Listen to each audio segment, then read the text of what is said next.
While the world turns red and pink every February 14th, there's a group of people who cringe at heart-shaped chocolates, eye roll at romantic comedies, and would rather spend the evening doing literally anything else.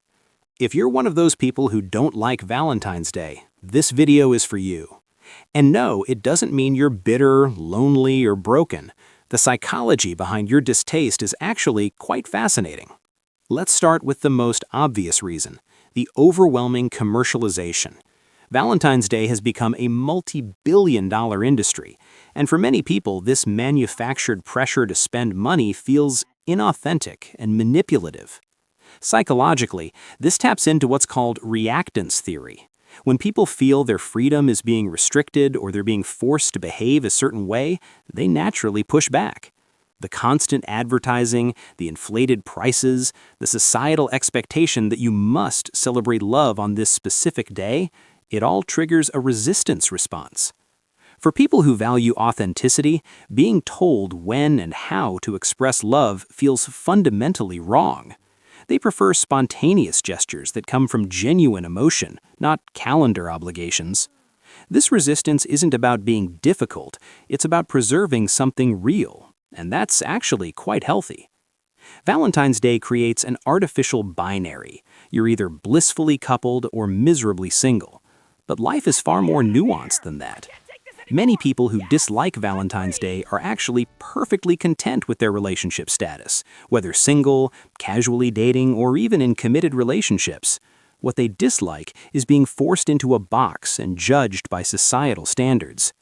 Research shows that external validation, seeking worth from outside sources, is associated with lower self-esteem and life satisfaction. People who don't like Valentine's Day often have a strong internal locus of control. They define their own happiness rather than letting Hallmark do it for them. There's also the reality that many people have complicated relationships with romance. Aromantic individuals, people healing from trauma, those who prioritize other forms of love like friendship or family. Valentine's Day's narrow definition of what love should look like excludes entire spectrums of human experience. In the age of social media, Valentine's Day has become less about intimate connection and more about public performance. The pressure to document your relationship, post the perfect picture, receive the most impressive gifts, it's exhausting. Psychologist Sherry Turkle talks about how we've moved from conversation to connection, sacrificing deep, meaningful interaction for surface-level validation. Valentine's Day amplifies this phenomenon. People who dislike the holiday often value depth over display. They're uncomfortable with the performative nature of modern romance, where the appearance of love becomes more important than the actual feeling. They'd rather have a quiet, meaningful moment than an Instagram-worthy grand gesture.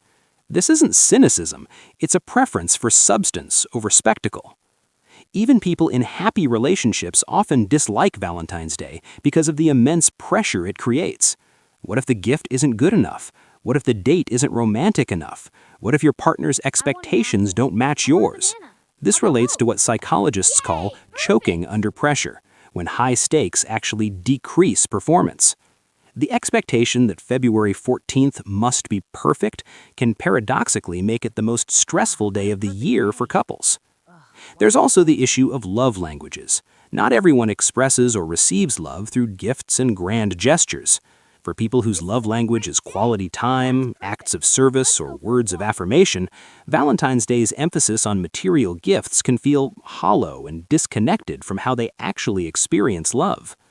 Research by Dr. Gary Chapman shows that when partners don't understand each other's love languages, it creates disconnect and disappointment, exactly what Valentine's Day amplifies.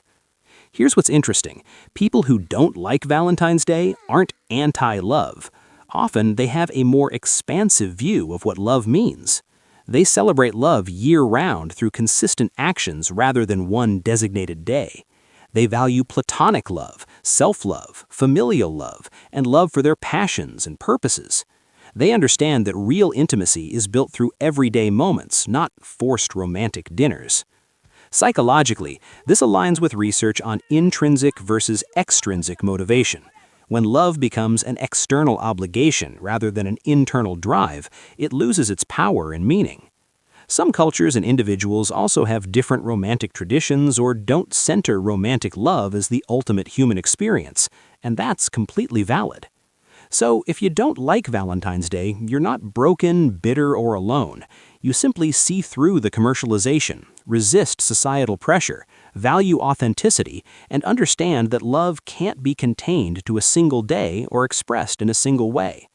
The most important relationship you have is with yourself, and no holiday can define that for you. Whether you spend February 14th treating yourself, spending time with friends, or simply ignoring it entirely, you're valid. And honestly, that's pretty healthy.